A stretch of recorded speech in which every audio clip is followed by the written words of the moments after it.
Hi, everyone. My name is Megan Creutzburg. I'm at the Institute for Natural Resources at Oregon State University.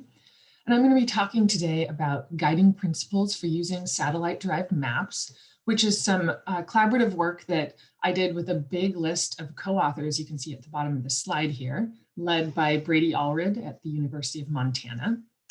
And there's a paper coming out on this topic later this year, later in 2021.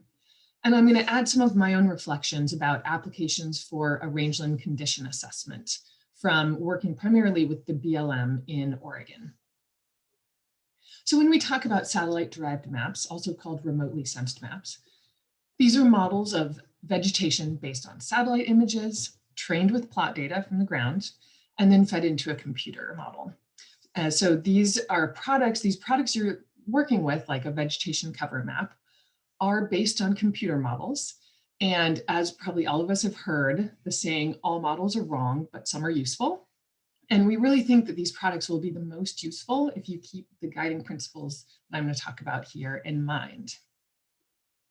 So there are 4 guiding principles in this paper that's coming out, really designed to advance the practice of using satellite-derived maps in rangeland decision-making.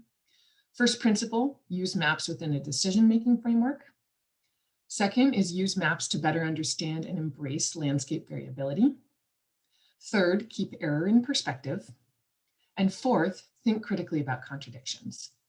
And then I'm going to talk about some examples from the land health assessment for applying these principles. Okay, principle number 1, use maps in a decision-making framework. So there's a lot of maps out there and web tools, and you can access all this data now. And we encourage you, before really diving into that data, to think about, how do maps fit into my decision-making framework for the management question of interest? So there are a bunch of different management applications, steps in the planning process, and remotely sensed maps will be really of high value in some steps and not in others. So we think steps like inventory and assessment, strategy and prioritization, monitoring, those are areas where maps often add a lot of value. And some of the other steps, maybe not as much. So really encourage folks to use maps where they're helpful and don't feel like they need to use them where they're not helpful. Also with scale, as scale goes up, as you get to broader, bigger landscapes, maps often are more useful. So if you think about big picture questions, maps can often be a really great data source. One thing I've worked quite a bit with in Oregon is the BLM land health assessment, and trying to think about where maps can really efficiently fit into this process.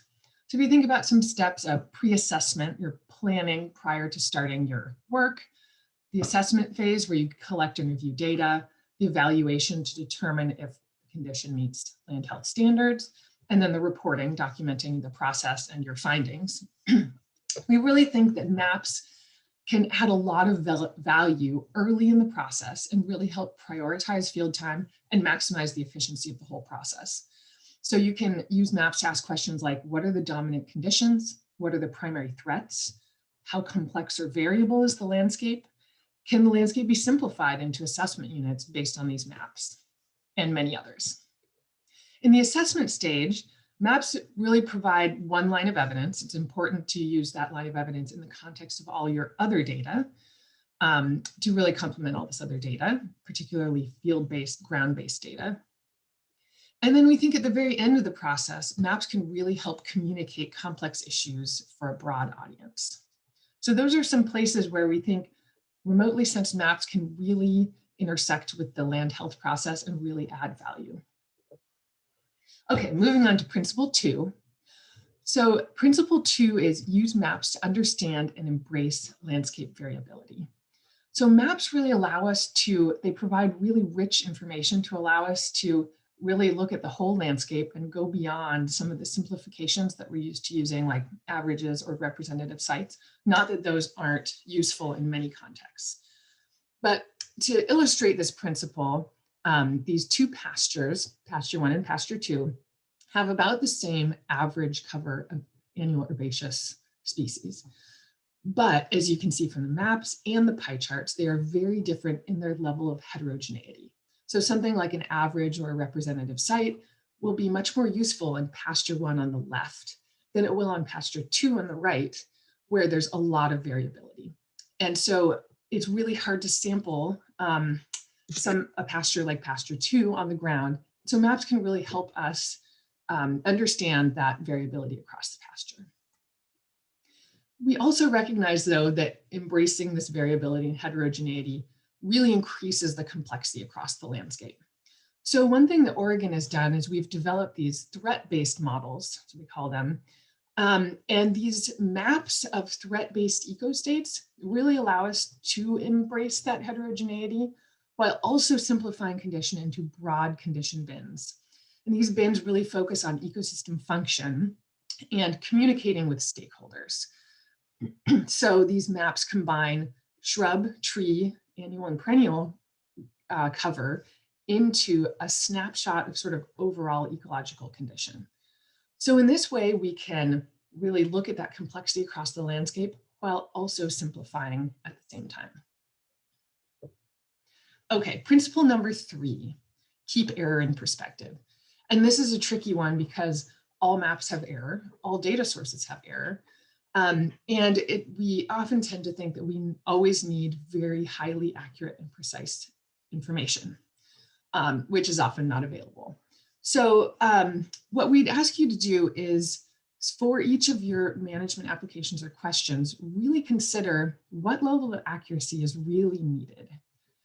So if you think about a continuum of sort of different types of questions, from really broad scale and general questions like, what is the distribution of threats across a big landscape? What are the areas of greatest management need? For those types of questions, local accuracy actually may be less critical to answering your question, and maps often add a really high level of value. Then when you get down to the lower part of this list, where the questions are finer scale and more specific, their local accuracy really is probably pretty important to use maps effectively, and certain maps may be useful and others may not be. From the BLM Land Health Assessment, when we think about these big, broad scale assessments, oftentimes the land health standards relate to things like watershed function and ecosystem health, not all of them, but some of them. And I would argue that a lot of those questions are really in this sort of broad scale and general bucket. And that's where maps often add a high level of value, even if there is perhaps more error than you would like, because they cover these big landscapes so efficiently. And the last principle is principle 4, think critically about contradictions. This is another really tricky one. Maps can make decision-making more complex, especially if they contradict other maps, other data sources, expert opinion, and things like that. So in this paper that's coming out later in 2021, we try to guide the readers through a series of questions to critically evaluate the maps. Not only the maps, but the maps, their other information sources, and also our own perspectives. And there are some more resources designed to help with this on the next slide that I will show you to wrap up. So these are the guiding principles to conclude. And I also put in a link to some web resources where you can find out more information about evaluating and summarizing maps, threat-based models, using maps in a pre-assessment, and many other things. Thank you for your attention.